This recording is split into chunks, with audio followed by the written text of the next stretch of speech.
another episode of Family Pictures Podcast. I'm Jim, Groom, joined by Michael Branson Smith. And one of these days, you're going to call it the Family Pictures Podcast. Is that an appropriate though? Does it need to be the? Okay, No, we did do doesn't. Taken. The Taken would make no sense, so I get it where you're coming from. Well, the Taken, maybe. Anyway, Michael alerted me before the podcast today that this is lucky number 20. Yep. We have hit 20 podcasts. Our audience is probably not where we would like it to be. Wait, I can look up. Well, let me look up the transistor numbers right now. I think Michael was a little discouraged stepping into this It one. doesn't tell you analytics. I mean, it doesn't. Oh, we have 2 subscribers. So we have 2 subscribers on the actual audio podcast, and I'm pretty sure it's us. But I do think that... And then on the YouTube podcast, We have 8. oh, shit. We have 8 subscribers, yeah, so we're killing it. That's YouTube. It's a different story. And, there's countless people out there just listening that will never be able to track, and that's all right, too. And by the way, 2 of the YouTube subscribers are us. But I think part of the problem might be I keep on choosing films like Pauline at the Beach. What's Pauline at the 1983, Beach? directed by Eric Rohmer. It's a French film, and I picked this film because essentially it's just about June here. It's starting to warm up, and Michael and I were thinking after Taken, what's another film in Paris with a guy who maybe lost his loved one, and immediately I thought of Frantic, and then we started Which is not a watching- family picture. Not a family picture, A, but B, the deeper you go into the Polanski discourse online, the more you're like, Do we need to celebrate this man? No, thank you. no. So Even though, it was going to be an interesting contrast and, to Taken as a narrative of a man, fish out of water, versus someone who has a set of skills, who has basically similar particular goals. set of skills. Yes, right. Whereas Anyway, so this Harrison is the Ford 2-week. does not in that film. This is also why we have the 2-week break here. So here we are with Pauline at the Beach, another French New Wave film, technically, right? Many, many, many, many, many years into the New Wave, and Yeah. Eric Rohmer was the late bloomer. He was the more conservative of the enfants terribles,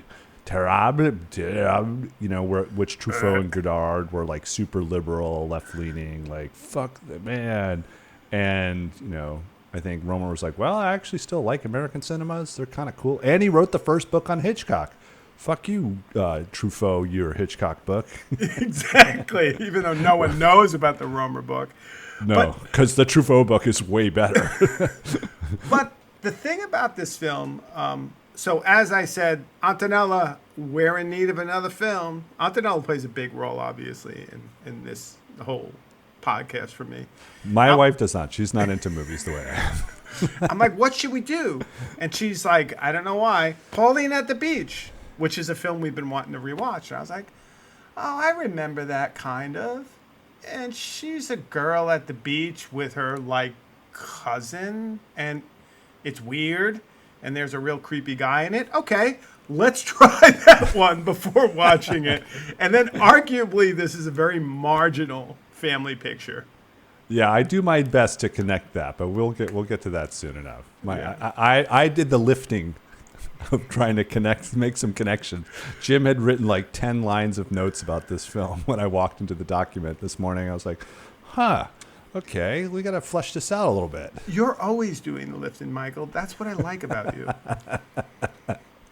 But I was a mover, that's how I spent my graduate school, picking up boxes and book boxes and pianos, not on my back. But thank God. Sure. Yeah, with that big strap. Yes, we used a lot of straps. I had my favorite moment was probably when I had, you remember, old refrigerators that are they were 50s refrigerators are filled with concrete.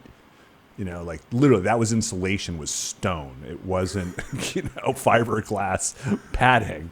And someone had, the way you do this is like we had to bring it down these stairs, and the top person has the undercarriage of the refrigerator with straps, and then I'm holding the bottom. He lost the strap, and it came tumbling down at me. Oh my God! Instinctively just fell backwards, and the thing just like kind of like went dunk against the top. It hit the wall above my head, and I just was like somehow I tucked like a baby in between. So anyway, I was a mover once, and so that could have been, that was like one of your moments where that could have been like, Michael was a great kid, but then and then he had a 400-pound or 200-pound refrigerator to take out half his head, and he was crushed by a refrigerator. Yep. All right, so the reason I wanted to pick this film was I love the kind of visions of the beach at certain points throughout it. Growing up on Long Island and kind of, having that kind of experience. It is, but it's very European in its own way. Yeah. And that's something that I've actually grown into. Yeah, what is this the shore of? Is this the Mediterranean shore? Or is this the English Channel? No, it's the Atlantic. So it's Atlantic. Up north. Atlantic/English Channel. You're right. It's up north. Okay. And you see there's some big waves, right, with the windsurfing. But it's interesting because I've grown accustomed now to the Mediterranean, and I used to talk to Antonella and be like, "Fucking Long Island beaches are the best beaches. They're so much more beautiful." And she'd be like, "Well, there's actually some nice beaches in Italy too." And I'd be like, "Fuck that." Now there's like that kind of nonsense. But now I've fallen in love with the kind of summer here, and I love the way they depict that summer vacation here. But that's kind of only half the story of this movie. The other half is just the weird relations amongst the various characters as soon as we get in the door, right? Yeah. Like, we're starting to talk about love. We're starting to talk about, what is love, these abstract, very French concepts or very European film concepts, right? Like, there's a lot of Europeanness to this film. You're getting these big conversations, and right? These familial relationships, how they function. And it's like, oh, so that's how they do it in Europe. Exactly. At the same year in America, you'd have like a film like One Crazy Summer with John Cusack versus this. I think it's a really good distinction between the two mentalities. I mean, in this sense, like, it's still very much about the adults, even though there's a couple teenagers presented in this film. Like, it's and Pauline, the titular character who's 15, she is kind of our point of view in a lot of ways. Like, she's kind of the one who's interpreting these crazy adults, like, nonsense about love and relationships and what's the right way to do it and be in life. And that feels very much akin to kind of our navigating as children, like adults, where we were, as 70s kids, both of us, we were kind of somewhat left alone. Right. Yeah. And because the adults are very much ignoring you. So I feel that affinity for her character in that way. Yeah. And I really love the way she plays it. I mean, her character is, to your point, it's a wonderful character. But like the start of the film, they come up in the car, they come up to this nice little kind of bungalow, which you assume is near the beach, or you learn is near the beach. Mm-hmm. And as soon as they sit out in this nice garden, the cousin, Marion, starts telling Pauline, who's the titular character, like you said, you learn a lot about Marion. You learn she's recently kind of separated from her husband, that it was kind of a relationship gone wrong because she never truly felt it. And she's asking Pauline, who's like 15, I think. Literally, yeah. No, it's very clear because she says she was 14 last summer. Yeah.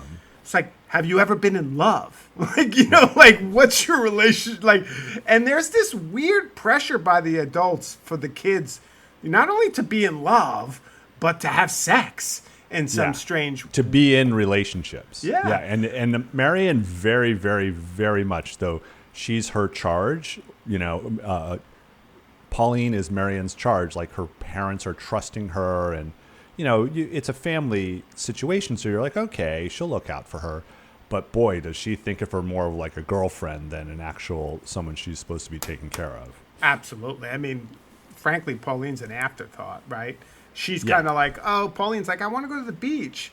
And it comes out pretty early in the discussion when they're in the garden still. And Pauline's kind of like a kid running around the garden, picking flowers, coming back. Oh yeah, the hydrangeas are amazing. Beautiful. And that's that very, it seems Mediterranean, really. And she says, why didn't you have a good time on that vacation, on your vacation? She said it was interesting with her parents. She said it was interesting, but it wasn't fun. And I hear that about from my kids a lot when we go to like museums or do stuff. She's like, yeah, it's interesting, but we didn't have fun. Like we didn't hang out with kids our own age. We didn't go to like, some disco or something else that we wanted to do. We did what you all, the adults, wanted to do. Right. And yeah, it's very much driven. It's very much an adult world, and kids are passengers to it, and they have to carve out their own way if they want to have their own fun. Yeah, and it's interesting too. It's like that, very much. She's literally presented multiple times as in the background, right? As we introduce more and more adults, Pauline is just listening, and it reminds me of like when you have adult friends come for dinner and your kids have to be polite. It's kind of not unlike when you came to Brooklyn with your family, and we're all there at dinner, and the kids are totally passengers to the dinner because they don't know my kids. So they sometimes connections can happen. Sometimes there's a chatty kid like your son. He didn't seem like much of a passenger to me. No, he wasn't, which was great, But that's pretty rare, honestly, where the adults are dominating the conversation for the most part. I think my wife is also very interested in teenagers and getting them to talk. So I think that changed. European parents aren't like this at all. And I think most American parents are not like this at all either. They're not really that interested in teenager conversation. When there's adults around they'd rather be talking to or flirting with or whatever.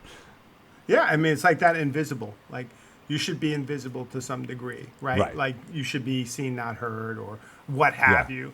But you were right. A really good kind of observation about her always being somewhat in the background and reacting to what they're doing, like her eyes. And it's really well done, actually. Now that she's I really think about truly paying attention, actually. Yeah, and that's really cool. And there's some weird, epithet in the beginning of the film, which is essentially says, wagging. Oh tongues bite themselves, or essentially a wagging tongue bites itself. Right. And I think that goes to the point of the only one who really doesn't have a wagging tongue in this film is pretty much Pauline. Right. Or you could argue Sylvain, who's the boy who's her age, who she kind of falls for. Yeah. But at the same time, he falls complicit with the adults, which we'll get to. And so that's where he fails her moral compass, honestly. Yeah. But she is definitely the straight shooter. She's interpreting these adults' ideas of how adulting is supposed to work, and she convincingly reminds them, like, I'm not really as interested as you think I am in what you think about love and relationships. She's like, I really would rather be with someone young. Meanwhile, Marion's literally pushing her, late 20s, 30-something friend on her, which is fucking nuts. So weird. She needs to practice, right? She needs to get started with love. I mean, there's that weird, discussions going on. But let's actually go through it. So we have them in the garden. Yep. Next scene is they're at the beach. And it's Marion and Pauline, and Marion's significantly older than Pauline. And, they're cousins, though. So there is the sense that Pauline says they seem like the same age. And this is where Marion discovers an old love, an old fling, who is Pierre, right? Who's a windsurfer, kind of. Oh, yeah, he's a good-looking He's guy. good-looking, studly, going out in the water. Hey! Jim, do you have biceps like Pierre? Maybe. Can you lift a little bit for me? I need you to look good. Yeah, I don't think so. But actually, he, immediately, you can see he has a spark for Marion, as most people do it seemingly because she is fairly attractive, right? Yeah, we should talk about how Marion looks too, because she is like this European version of the 80s iconic blonde. Yeah. Right. And her hair is teased to all hell. Even though she's at the beach, it's somehow her permed hair is still like out there. And it's this really long mane of hair on the back, but it's kind of fluffy on top. It's like a bouffant on the top in a weird way, and it's just like kind of nuts. But she looks incredible, and she has this incredibly angular, wide face that's super exotic. Yeah, and so she's pretty cool looking, whereas Pauline looks like a 15-year-old girl. Like she's got shortish hair. She's very like cute, you know what I mean? And she's kind of like in the whole kind of context, but the two couldn't be more distinct in their kind of eye-catching nature. So anyway, you can see Pierre immediately has a flame for Marion, and then he starts saying, "Hey, you want me to give you windsurfing lessons?" Right? And it's immediately, everything moves so quick. It's like, "Hey," and then the other character, and in some ways one of the most interesting characters of the whole film. Oh yeah, in Henry. a good and bad way, is Henri, right? You said comes into the picture. He's a friend of Pierre's, but not really. But not really. No, it's definitely a very, what do they say, a casual friendship, if that. But he immediately becomes the object of Marion's attention. Very different. He's not nearly as attractive as you might think, as Pierre, but he's got this kind of like, I don't know, this very, I don't know how else more to say. He's like got an aura about him.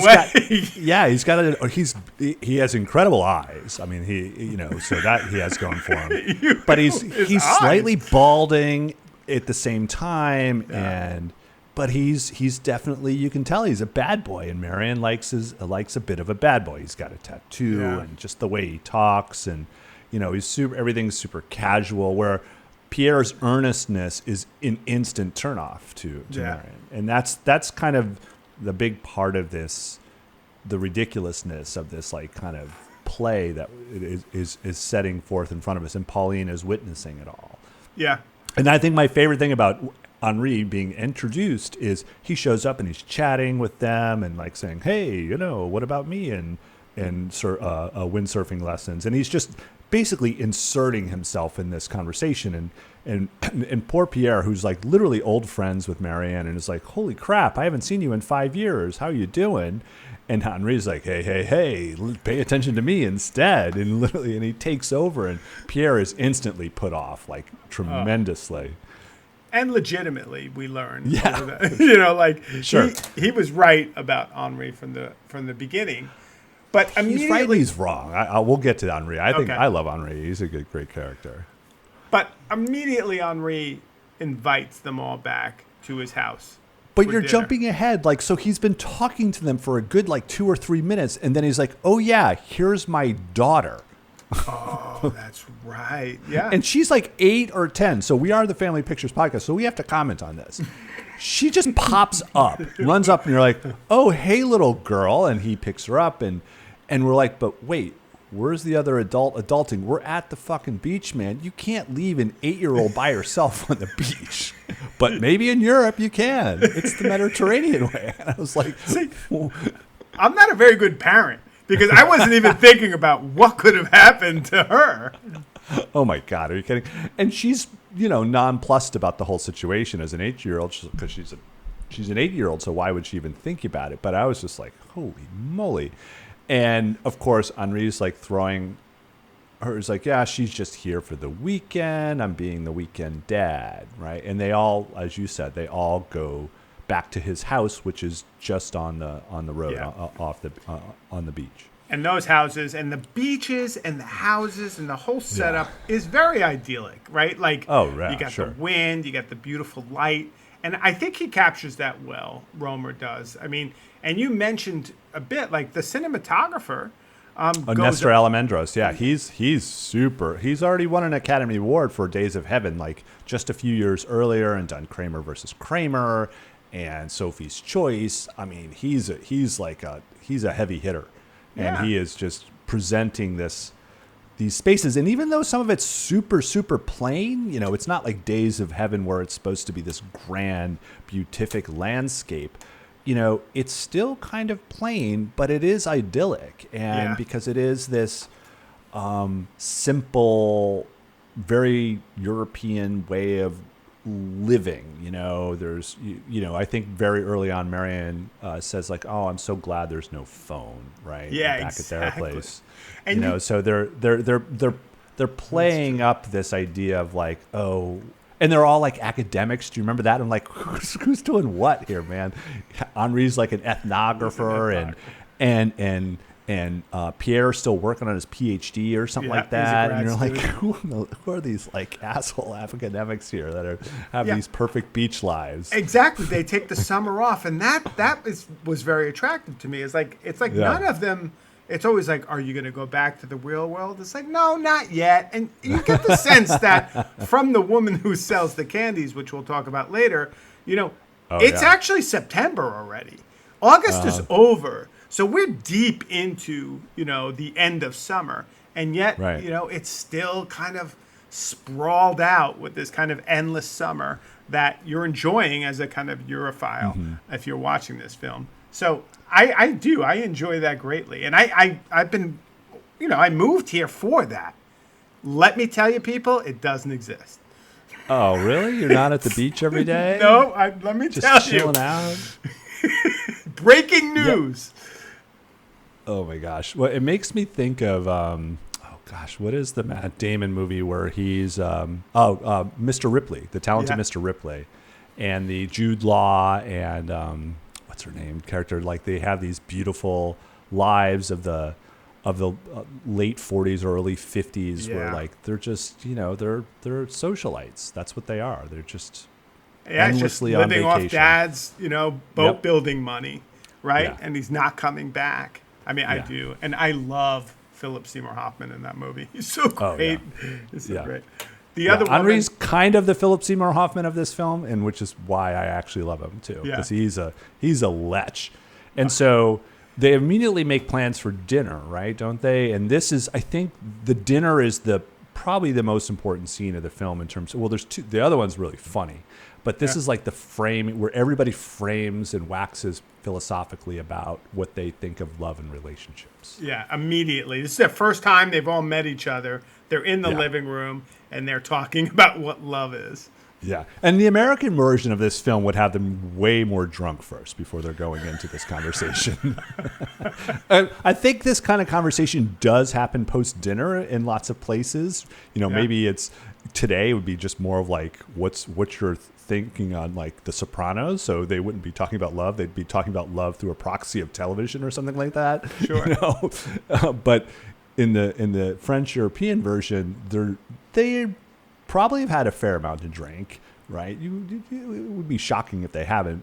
But yes, it's this very important conversation ultimately. Yeah, it is. And this comes at the same time when, like you said, he's putting his daughter to bed. He's very open about his kind of, his own relationship. I think that's where we learn about Henri is very early. Exactly. He's putting his daughter to bed, and he starts in about like what he's the one who starts it ideals all. are. Yep. He's the constant instigator of this whole of all these scenarios ultimately, but his instigations are like he likes to prod.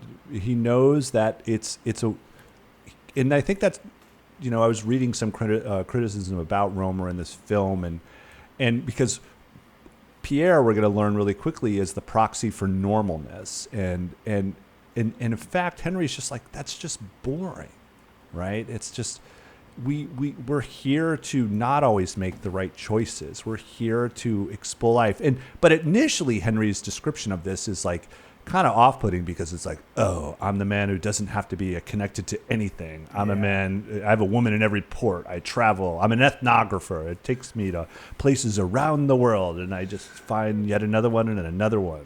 See, and I hate Henri for that. Like, I hate Henri. Oh, of course. He's total. Like, I'm cooler than you. I don't, have any concerns. Everything is everything. I can I can be with you. I can not be with you. Yeah. It's all the same. I'm jaded. Leave the door on. Yeah, well, we also have one later in the film. It's like you can leave the door unlocked or you can lock it because it doesn't matter. There's nothing valuable in my house. Exactly.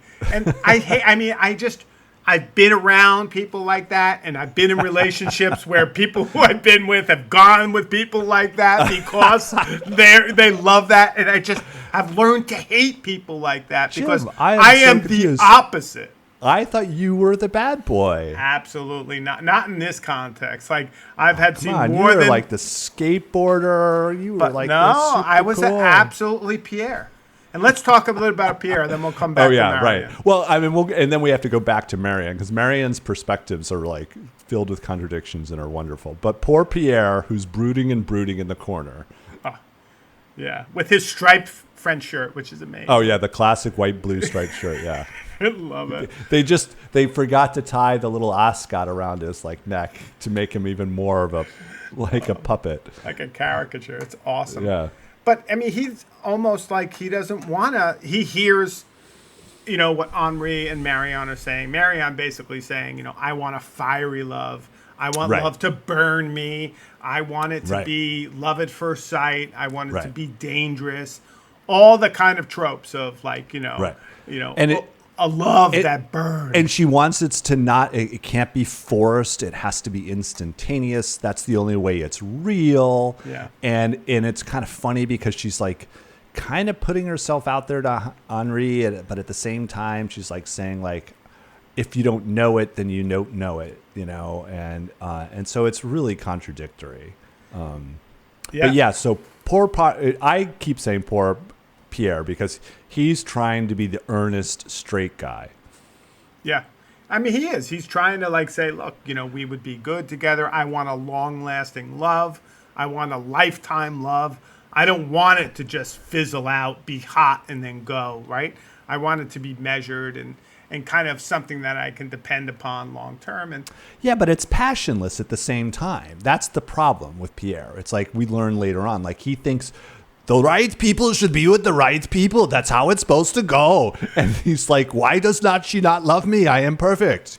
But how passionful is Pierre? I mean, Henri is like, oh yeah, that's fine. Oh, well, we'll get to his passion. His passion is he's the only one.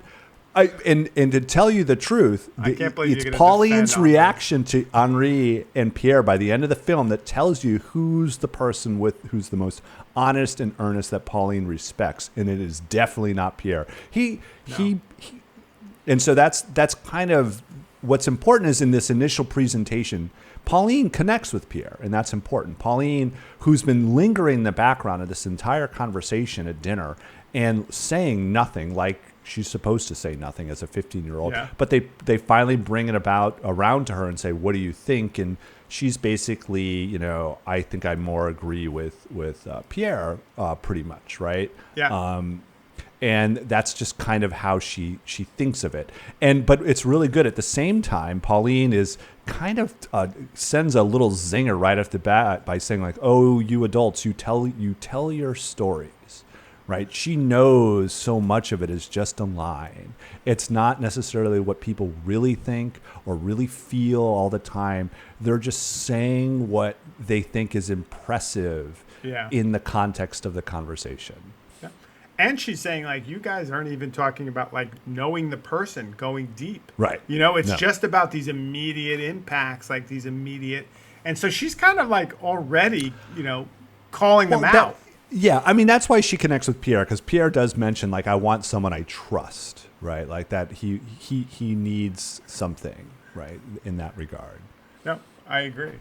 So that's the big one. After that, they go out dancing to a casino. Oh, yeah. And that's a weird-ass scene where... Number one, it just seems like, how the fuck is this even a casino? This looks like somebody's living room.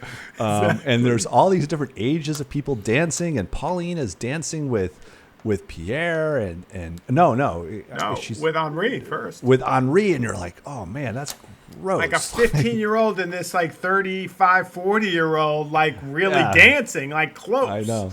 Yeah. And she seems at one with it. Like, she's cool. No, that's what's so cool. It's like she's so cool, but it's like that. It's like this obviously, this is a French directors of what is supposed to be cool. So we have to. That is the lens of this. This is Eric Rohmer's like kind of like, yes, this is what a sweet 15-year-old teenager from France would do, is to go dancing with these men. And that's another theme generally, because we're going to be introduced to Sylvain, who is like kind of a peer and the paramour of Pauline. Is how, like, I was writing a lot about how these like the kids are like interlopers that drift in and out of frame, and just like Marie is there briefly, like she's like, oh, I have her for the weekend, I'm ditching her back to her mom. Right? Exactly. And I think one of my favorite quotes from Henri that's like out of this world comes from that moment when he's talking about his ex-wife, and he's like, it's like, my ex-wife needed to identify herself with a home. I can't stand a woman who makes me think of her as furniture. I'm like, oh my God. Jeez Louise. And then he's talking about the idea of, how children need roots, right? And so this is, I think, before the dinner. It's like children need roots. But, for a while, and so that's why he, it's his excuse to ditch his daughter back to his mom. And it's like, but then it qualifies it. It's like, well, before they can uproot themselves, right? They have to, they have to do this. But also, I mean, it is the classic excuse. Like, I'm gone, but the kid has to stay with the mom because they need roots. Like, it's just a complete, like, capitulation of any responsibility. I think he stayed with her for about 2 years, right? And then that was the first 2 years, it's like, I was there. Yeah. I was a big part of their lives. Kept bullshit, right? Exactly.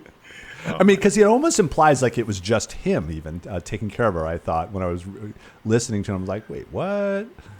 Yeah, I mean, he is a memorable character in that regard. The way he kind of approaches life and his perspective on everything. And it is. Marianne is a little bit of a more annoying character, I have to say. As much as I want to like her. But he even says that later on in the film. Right. Henri does. Oh, no.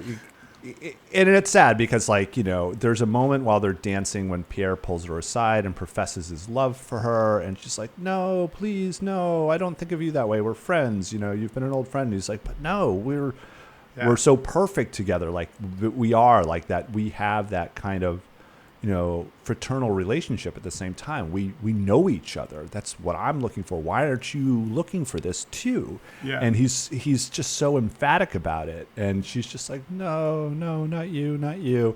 And then what does he do? She jumps right back and makes them swap partners.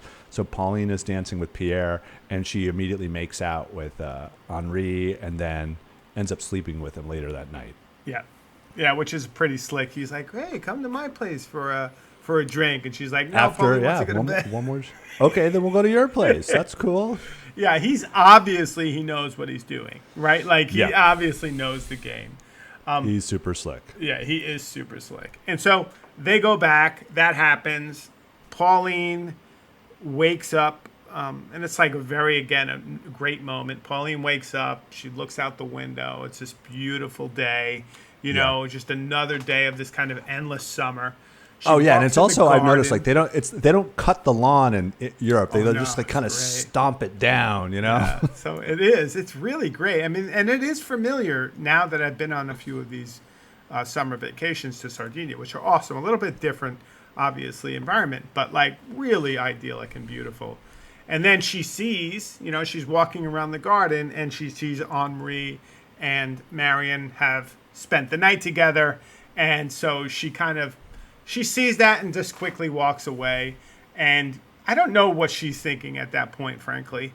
But there is that kind of moment, right, where she kind of sees through the veil. And Marianne goes on with the assumption that she doesn't know, that Pauline has no idea that Marianne and Henri were together. Meanwhile, Pauline knows and has known since the first moment it happened, seemingly.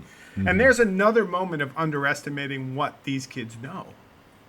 Yeah, I mean, that's the classic, like, parents' disregard for kids, like, as thinking human beings, and actually aren't, idiots. Yeah. And, and that kind of continues. Like, they make it back to the beach, and now we're introduced to, I think, Sylvain for the first time. He's one of, like, he's like a kid on the beach. He's, like, with a friend, and Sylvain is, like, walks up to Pauline, and they're chatting, and Pauline is like literally pushing him on Marion, kind of like a test. She's so clever, right? To see how he reacts to this obviously statuesque, beautiful woman that's in front of him, and is he going to talk nasty and see what kind of character he has? And he's like, no, not for me. Like, this is, I'm not into like that. And which she's like, oh, okay. Yeah, exactly. It's a passing the first part of the test. Yeah. Right. And I love that he has those Adidas shorts. Yep. You notice later on he's got those Adidas swim trunks on, which I just love. I mean, and these scenes like at the beach, which are my favorite of the film, even if they're not the most important, arguably, because they put me in that moment. I grew up going to a beach club. I grew up, a lot of my early teenage, young teenage loves were with other girls who were in different cabanas who would be running around the beach, and we would go down, and it was truly very different, but at the same time very similar. Like, your parents would just let you run, and you'd go to the beach, you go to the pool, and you would have what seemed like an entire lifetime over the course of a month with these other kids, and with this whole life, and this relationships that came and fell, and these loves that came up and down, and they were powerful for me. There's my Pierre, right? I was the one who, there were these other kids who would be like, you're an idiot. What are you so worried about this? Just come on. And I couldn't see past, my own kind of broken heart, if you will. And so that point in the story, and that point where they're on the beach, and it seems very endless, and the cameraman really captures it seamlessly, really is, for me, an idyllic but also a very kind of personable moment. One of the best movies I've seen that capture a little bit glimpse of that kind of moment lost in my own life as a kid, where kind of the beach represented really a kind of passage of time and a rite of passage, if you will, when it came to other people. And you had freedom because they weren't in class. It wasn't school. A lot of times they came from different towns. Yeah, it's not camp. There isn't. You're not assigned to do that. And you're speaking of this divide too that I can relate to, which was there was this. You had your friends that were your school year and your real friends in a lot of ways, the people that you had long-term relationships with. But then there was this interlude of summer friends. They were, and it's cool because my daughter and her friends, they talk about their friends, because in New York City, when they go from school to school, they go from the nice neighborhood safe school of K through 5, and then they have to apply to middle schools, and then they have to apply to high schools, and so they all just get fractured away. But they tend to stay closest, so many of them, to their K through 5 friends. And then, but they would talk about, my daughter's girlfriend would say, it's well, you have survivor friends, right? Survival friends, people that you build a relationship, because what else are you going to do? If you're alone, that's just terrible. Yeah. And summer, I connect with that. There were these people that you hung out with during the summer, and they were these friendships that would be really, really intense. Yeah. But they were liminal at the same time. Yeah, and you could try on different identities also in those moments. They didn't know everything about you that all your friends back home did. And then also they were from different towns, and in Long Island that often meant some were wealthier, some were not. And so could you figure out how to get with a girl from Garden City and everything that meant? And so there was all those complications, right, that came with it. But I don't know why, but this film really captures a little bit of that, even though in some ways it's just glimpses of the beach. The beach is really just background, Yeah, and Sylvain is such a good proxy for that, because, he forms a relationship with Pauline, and there's this wonderful moment where Henri is, of course, the instigator again. It's true. He has this record. He invites them to the house, and you're just like, dude, creepy tree house. But they go, and because he has this record, he has, and he's like, you want to listen to it? And they're like, okay, yeah, cool. So they go up, and starts the record, and Pauline, and and Sylvain start dancing, and they're both in just these tiniest of bathing suits, and so it's highly sexualized, you know, and they immediately there's no way these two aren't like crazy attracted to one another, despite being 15 and 16, whatever. Sylvain's, he's definitely not older, which is fine. And this is where, you know, Henri just exits. He's like, "See ya. Don't worry about locking up. I don't care." And they immediately go upstairs and start making out. Right. Yeah. And that's these moments. And it's this, like, Sylvain is that proxy of like these, he again and again keeps riding up, looking, where's Pauline? Where's Pauline? And that becomes this big thing. Not a big thing. It's just part of like that glimpse, as you're saying. Of a kid who had that summer love. Right. Right. And he wants to, and he doesn't know her, he knows her name, but he doesn't know her address. She doesn't know his address because she goes looking for him later on too. And they go on the hunt for him. It's like, maybe we'll just run into him. I know what town he lives in. Yeah. I know he works with his dad at the docks doing something, like sailing or something. He was from Granville, I think, right? Yeah. And I think Grease built a whole movie on this. Summer loving, right? Yeah. But that whole moment in the beginning where Danny and Sandra are basically kicking the sand around, going in the water. Yeah. But then when they go back to high school, all those identities change. Right. And obviously, maybe it's a leap. But this film really captures a little bit of that. But to your point, this film is about adults. It's not about kids in summer love at all. It's not The Breakfast Club, which the entire film is about that. Let's create a liminal space where these survival friendships are built against the dictator and Werner. Yeah. So no, it's definitely more about the adults, but it is Pauline's interpretation, and so this is where I think soon comes the big, I call it the misunderstanding, even though it's not. But awesome. Pauline and Marion have gone touring. Marion's like, well, I have to take her somewhere so she has something to tell her parents about that's acceptable, right? Like, we went into, I don't remember the tourist location they go to.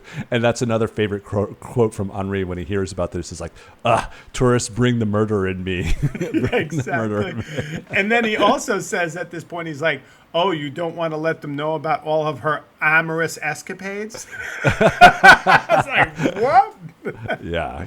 And so they're off and away, and Henri is immediately found another woman. Exactly. Who? Exactly. I throughout the film called the Candy Lady. Basically, she has a name.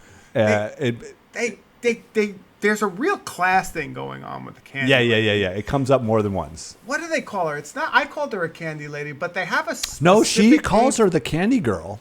She's called the Candy Girl. And they call her a vendor, a vendor as well. What is that? A particular kind of vendor they refer to as. I'm going to see if I can find it. Yes. And so she's this kind of really peppy woman who's got a job at the beach. She sells nuts and candies, like candied apples and peanuts, and she pops up multiple times, and you think that she's not going to be much of anything in this film, but then. The very next day while Marion and because there's a moment earlier where Henri buys peanuts from her on the beach. And the very next day when Marion and Pauline are away, he's on the seashore swimming with her, and Sylvain rides up on his bike looking for Pauline, and he's like, hey, because he knows Henri, and he's like, hey, what's up? Where's Pauline? And it's like, they're away touring. And it's like, you want to come for a swim? And this is where I'm again like, wait, what? We have this 15-year-old boy who's basically invited to cavort with these two adults. And this scene is bananas. This is this whole setup. So he's just kind of swimming at the side of them while they're just like being adulting, being very physical with one another. They're clearly attracted to one another. And he's just like kind of swimming at the side. He's there. And then they're like, hey, let's go up to the house. And then this is where, can I describe? Because it's crazy. Yes, please. I would love you to. He's sitting there. Henri's tending a fire, all right? Sylvain, the boy, is watching television of sailboats. Yeah, it's like a yachting competition or something. I don't know what. Yeah. And then the Candy Girl comes downstairs in just a towel and hands her bathing suit to Henri to just like spread it out and warm by the fire and dry out. And she sits down for a brief moment and says something about sailboats, I think. It's really random. And then just goes upstairs. Yeah. And he follows. And basically, they proceed to have sex while Sylvain's watching sailboats downstairs by the fire. And you're just like, what the motherfucking fuck? And he seems like an idiot savant just staring at the screen, oblivious to everything around him. Yeah, and you're just like, whoa. But the whole rationale for this is he's the MacGuffin, basically, of the important situation is suddenly Marion shows up. All right? But at the same time... there's two things that happen. I'm skipping something because at the same time, right before Marion shows up, Pierre passes by their backyard and sees the naked candy lady in his bedroom. Yeah, he's laughing and obviously... Right, and I'm going to get to, because this is the situation that frames this whole film for me. This is basically a Three's Companies episode that's about to happen. Come and knock on my door, just in France. So there's all this innuendo. It's like, instead of innuendo, there's actual sex. That's the big change, number one. Good point. Not everything's a double entendre where, I was like watching a classic double entendre, and this, I'll set a scene for people that don't know Three's Company, and I'm going to set you up a classic scene. You have Jack Tripper, who has two beautiful women as platonic roommates, even though Jack is constantly trying to get both of them in bed. And the landlord allows this. It's either played by Mr. Roper and then later on by this guy, Mr. Furley. It's allowed because he poses as gay, all right, even though he's not gay at all. Though I think he is a gay icon. No, he is really gay. So there is that great weirdness. In real life, And so there's constantly this innuendo going on. And so a classic example is Chrissy, the blonde, who's played by Suzanne Summers, who's incredibly beautiful, 80s icon beauty, is in the kitchen with Jack, and they've found a puppy, and they're just playing with the puppy and trying to take care of it. All right. Janet, who comes up to the kitchen door, which has a door. It's not just an open doorway like you would think. It's like most a kitchens swinging now. door, and it's a big part door. Of the. And of she the hears Jack say, "There's nothing a girl likes more than a little tickle on the tummy." And Janet's like, "Oh my!" And it's like, and then we hear Chrissy say, "No, like that, not like that, like this." And then Jack says, "Yeah, that's better." And she says, "Yes, much better." Meanwhile, they're playing with a little puppy, right? Yep, I got and it. then Janet is getting more and more alarmed. And then it says, and then and then Jack says, "Here you go. This is going to make you feel so good." He's actually bringing food to the dog, okay, which is a puppy on the kitchen table. And then Chrissy says, "Oh, I could kiss every inch of you," because she's holding the puppy, and Janet is like totally freaking out, right? And then finally, this is the best line. As he gets the food and he gives it to the puppy, and Janet's hearing all this, and she's staying behind the doorway the whole time, and it's like, "Jack, not on the table." And he says, "Yes, the floor is better." And that's when, boom. And so Janet comes in, right? Yeah, and it's all innuendo, right? Yeah. But in this situation, we have a man who's witnessing a naked lady in a room and seeing a hand of a man grabbing for her. We have Marion showing up. We have in a car alone. Pauline is not there. And she's rushing in. So what does Sylvain do? He immediately runs up the stairs and barges in on potentially two people having sex and saying, "Marion's here." Yeah. And Marion is like bulling right into the house and coming up the stairs. And Henri puts on a towel. He shoves the candy lady and Sylvain into the bathroom next to the bedroom, and proceeds to try to talk his way out of it with Marion. And this is like, oh my God, this is like a Three's Company episode. It is.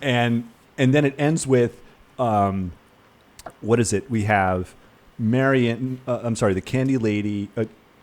Gosh, I'm confusing myself here. Marion seeing through the glass, it's semi-opaque, but it's glass in the bathroom. Window of the bathroom, there's people in there. And she's like, what's going on? And so he knocks on them immediately. He's like, well, I have to figure this out. So he knocks on the door and it's like, you guys need to get out of here. Yeah.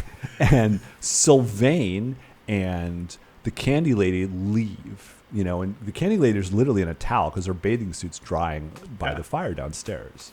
And so this becomes the big misunderstanding, right? Because he's like, yes, they came into my bed there and I was kicking them out. And she's like, wait, what? Marion's like, okay. And so she's like, oh no, Pauline's going to be so upset that this boy, Sylvain, is such a dirty boy going with this candy lady. Oh, she's so, and then that's where the classist stuff comes up too. Yeah, exactly.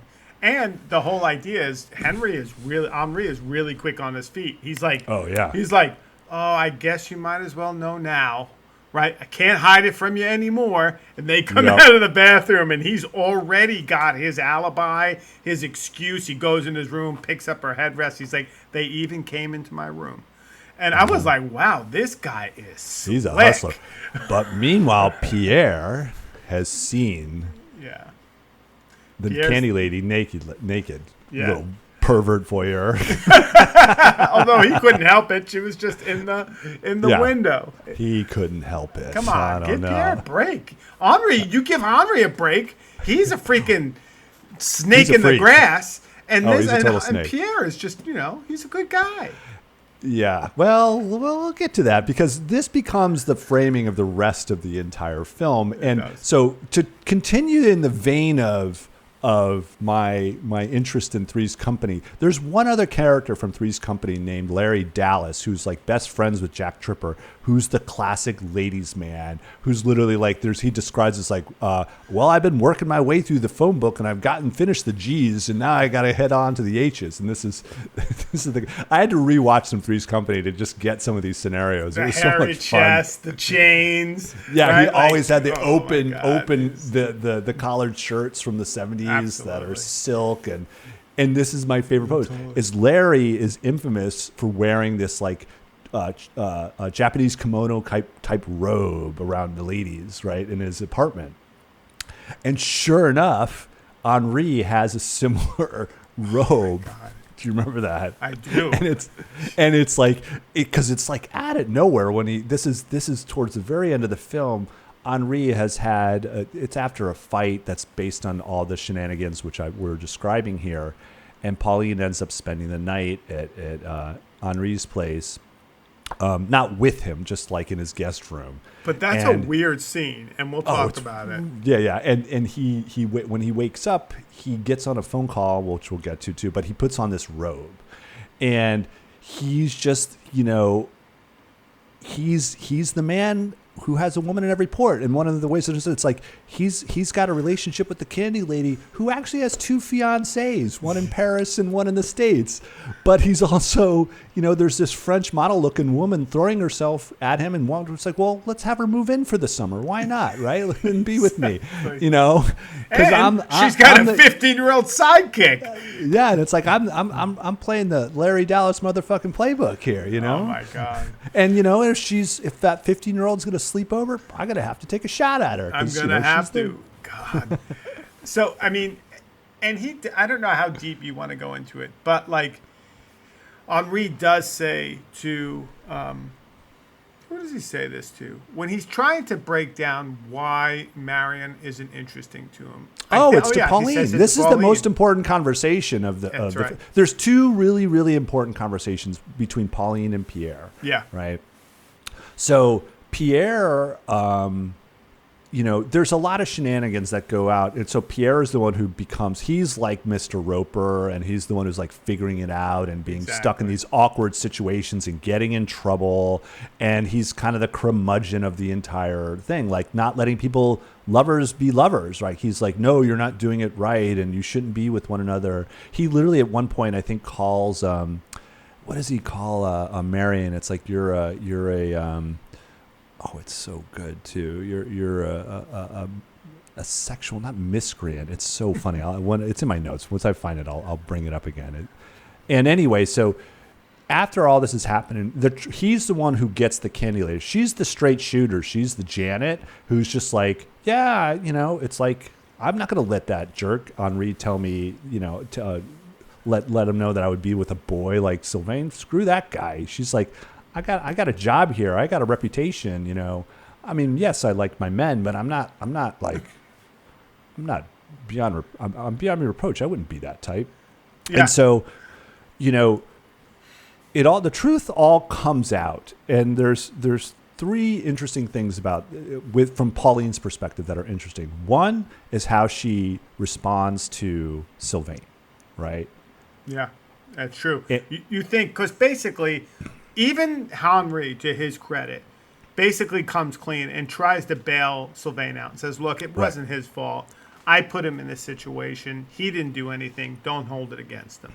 Right? Right. And that's when he kind of comes clean that he cheated. But he does initially try to keep him, like he tries to, he's like, men, come on, this is where Sylvain is weirdly a teeny bit the Jack Tripper character who gets roped into all these ridiculous situations.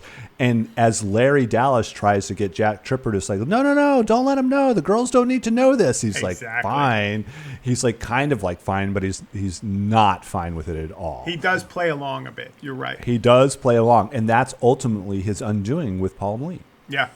She does not like that. No, because she's almost like, I rather knew that you had been with the candy lady than be someone who is being deceptive with the adults. Yeah. And to Pauline, that's what's unforgivable he's aligned himself with the adults ultimately. Yeah, I agree with that. And I think that's where Pauline becomes such a great character. Yeah. I mean, even to the very end, and we'll talk about the last conversation in the car, but like, Pauline does basically, see Sylvain for what he is.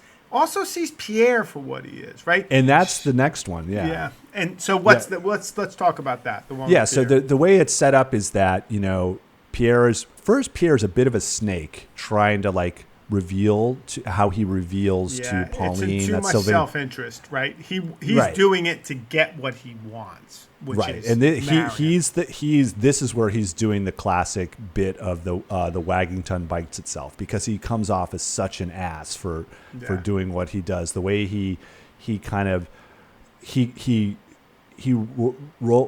asks the candy lady at the beach, like, hey, have you seen Sylvain? And she's like, why would she know where Sylvain is? Like, that's how he brings it up. Yeah. He's trying to be clever, but he's trying to be too clever. And this cleverness is what Pauline really sees through. And, once she knows the truth, Pauline, that Sylvain actually hadn't, been with the candy lady, she wants to find him. Yeah. And that's honest. And so Pierre takes her to his town. They don't find him, so they go to dinner. And this is where Pierre does his old diatribe about like how men and women should be with the right person. Yeah. And, he doesn't understand why Marion is with this awful snake of Henri, and like, I'm the right person and I'm going to like wait for her forever until I don't wait for her. And then basically Pauline's like, you're so full of shit, man. Like, you're so self-righteous. Like, you got to chill out. Yeah. And that's where like that's number two. She picks apart number two. First it's Sylvain, then it's Pierre, and then lastly, because when they go back and they finally I was kind of confused. Did they find were Sylvain and Henri at the restaurant together? They did. They came into the restaurant and found them. That was so weird. They were looking for them. Okay. And so then that's how it happened. Kind of, said, okay, they all said, this is how it was. And, Henri reluctantly admitted when Sylvain pushed him to say, look, okay, it was me. I was with the girl. It wasn't him. And I think that's when to your point, Pauline has some more respect for Henri. But then they go all back to Henri's house. They have champagne to celebrate. They're good. But Pierre's not having any of it. Right. No. And he picks a fight with Sylvain, basically. Yeah. And that leads to the demise of the evening. And basically, Henri forces Pierre to take Sylvain home. And he's, he's like, no, I should take home I should take home Pauline as well. I'm like in charge of her. And she's like, you're not in charge of me. Yeah. You know, Marion didn't put you in charge of me. I can stay with whomever I want. And she's like, I'll stay with Henri. And Henri said I can stay the night. I'm going to stay here. I'd rather not be home alone, which is actually fine. It's like kind of practical. Because we forgot Marion's away in Paris for something. She is for work. Yeah, for work. And so it's a really awkward separation. And so we're just like, oh, but at the same time, we're like, oh man, I can't believe Pauline's going to spend the night exactly. with Henri. It sets up this weird scene because you know what Henri's made of. So you're like, Pauline wants to stay there. And so you're thinking like, and she goes right up to bed. And then the next shot is Henri waking up. He's in his Larry Dallas robe. That's right. But he gets a phone call. He's going to get on a yacht. So he's got another woman in another port, and that's going to happen. So you know he's on his way out, and everything Pierre warned Marion about was true. Yep. But then, and so you're like, okay, he didn't at least make a pass at Pauline, so he's not terrible. And then he goes into Pauline's room, and he starts still asleep, kissing her toe, and then kissing her thigh. And then all of a sudden she wakes up and gives him a full-blown, like you said, WWE kick where he flies back to the wall. He's down against the ropes. He can't catch his breath. And you're like, what the fuck? She clocks him, which is awesome. And then, in a very weird twist, it's like, okay, breakfast will be served. Come on down. I just made a pass at you. But no big deal. I was just doing what men do. You know that. I know that. Let's go eat breakfast. But this is where it's the interesting. And so Pauline and Henri, now it's Henri's turn to have this kind of, have it out with Pauline. Yeah. And Henri is like basically talking about how Marion is just not interesting to him. And she's thrown herself at him. So of course he's like, well, I'm gonna, sleep with her. I mean, she's throwing herself. She's beautiful, but she's not interesting to me. She's not compelling. And this is really confusing to Pauline. She's like, she's so beautiful. She's so unique. And Henri, this is where Henri is the most interesting straight shooter of the group about what makes someone honestly and earnestly attractive. Like Pierre is like, it's this ideal of you must be, the right for one another. Faithful, true. Right. Yeah. And Marion, it's like, ooh, it's got to be love. It's got to be all passion. It has to be instantaneous, and you know it.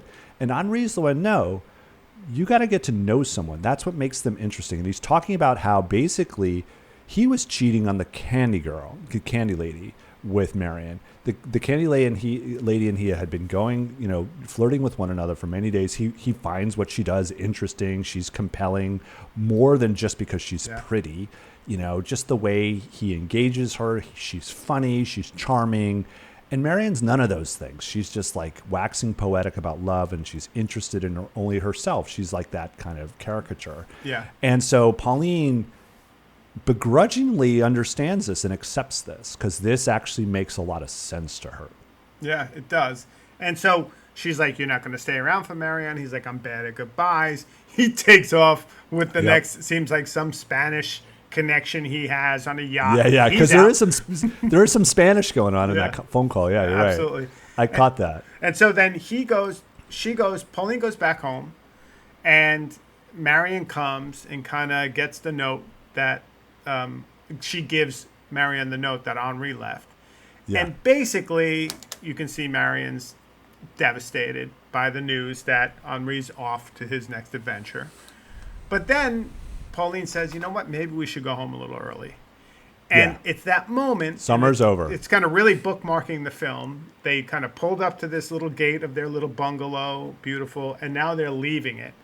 And Pauline's in this great outfit. It's like a sailor suit. You know what I mean? It's like a woman's sailor suit. And it's like this really great outfit to kind of, finish the scene. And Marion's going on about like, I don't want to believe that he had an affair, and I don't want to think that, what that would mean, just not for me, but also for you, and this, and kind of. Yeah, with Sylvain, it was, he never really cheated on you. So let's agree to tell ourselves none of that happened, and it was a wonderful summer. Exactly. We had lovely summer, and this goes back to, in some ways, your idea of like these liminal ideas of summer relationships, and like you can look back at them fondly. But the funny thing is, like, Pauline knows it's all false, but at the same time, this is where Pauline is the bigger sister and says, like, sure, that sounds great. Let's do that. Like, she sees through Marion at this point. Yeah, exactly. And she's like, that's a great idea. Let's do that. And I'm with you. And I think in that regard, whether this is a family film, I think you can make a tangential argument. But on this viewing, unlike the first where I just kind of got taken away with the beach, on this viewing, it's a kind of really interesting meditation on, teenagers and adults. And that kind of overlapping, like whether my kids sometimes see through me. And there are moments when my daughter, for example, my sons are a little bit more forgiving, if you will. My daughter, when she wants to like tell me who I am, it's very clear. She has a very clear sense of, what I think versus maybe what I am, and that kind of gap. And it was interesting, Pauline, at the end of this film, her sense of, almost, how would you say, pandering to Marion at that point, because she's like, poor Marion, she has no idea. Like, she's just flailing in this world that she's has no. And sometimes I feel like my kids are like that with me. I mean, I think, and Rohmer is all, he's doing it indirectly through a cousin and friends rather than an actual mother and father, because that would be just too cutting ultimately, right? You're talking about one of the hardest things as a parent now, right? Is like when your kids see you for what you are as a real person, not just as your parent. Exactly. And they have glimpses of you as your humanity and how flawed you are, of course. And so, Rohmer's doing in this through these this circus of Three's Company characters, but at the same time, you might say equally, as you're saying, like it is about teens and adults, and you might easily translate this in how teenagers see their parents, and it's not like a meditation on that per se, but it's a proxy for it. Yeah, no, that's a really good reading. I like it. You're very smart, Michael. I like you. No, Jim, you're way smarter. You picked this movie. I just talked about Three's Company. Did you enjoy it though? I love the movie. No, there was no. I mean, I didn't. Yeah, I mean, I'm always up for something new, except for female trouble, and everything else I'm fine with. I have the open mind. Trouble. Female trouble. God. Well, you're the best. Yeah, you too. Great Family Pictures podcast, and we'll see you all soon. It's the Family Pictures podcast, actually. The Family Pictures. That's how I say it. Yeah, it's Family Pictures podcast. Jim's Family Fuck Up podcast. Exactly. Jim's morose memories of the beach in 1983. So, yeah. Anyway, all right. Thank you all for listening. We know you're out there. You're just hiding. You 4 or 5 people. Oh, wait, that's me listening. That's right. And next one's on Michael, so if you don't like it, it's his fault. That's right. All right. Bye, everybody. Bye-bye.